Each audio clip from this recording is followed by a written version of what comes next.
سورہ ملک مکی ہے، 30 آیات اور 2 رکوع ہے۔ اس سورت کے اندر 11 دلائل عقلیہ ہے اللہ تعالی کی توحید پر۔ سورت کا مقصود ہے عزت اور عظمت اللہ کے ہاتھ میں ہے، تبارک الذی بیدہ الملک وہو علی کل شیء قدیر۔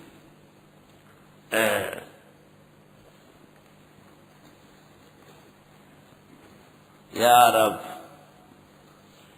یہ سورت بعض روایات کے مطابق چاند دیکھ کر پڑھی جاتی ہے، اللہ مہینہ بخیر و عافیت کر دیتا ہے۔ 30 آیتیں ہیں اور 30 دن ہوتے ہیں چاند۔ یہ سورت ہمیشہ رات کو سونے سے پہلے پیغمبر نے پڑھی ہے، اور الف لام میم سجدہ بھی۔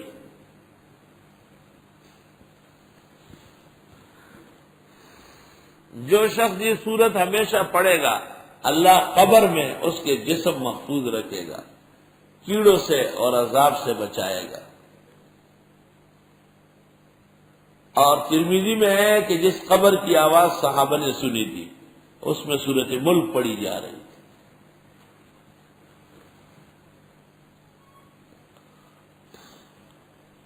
اس وجہ سے فیض الباری میں مولانا انور شاہ نے لکھا وَاعْلَمْ أَنَّ كَثِيرًا مِنَ الْأَعْمَالِ قَدْ ثَبَتَتْ فِي الْقُبُورِ، بہت سارے اعمال قبر میں بھی ہو رہے ہیں۔ فَالْقُبُورُ إِذًا لَيْسَتْ بِمُعَطَّلَةٍ، قبور بالکل بیکار نہیں ہے، بلکہ اللہ نے ایک ایمان و عمل والے کو وہاں بھی تلذذ اور کرامت کی زندگی عطا فرمائی۔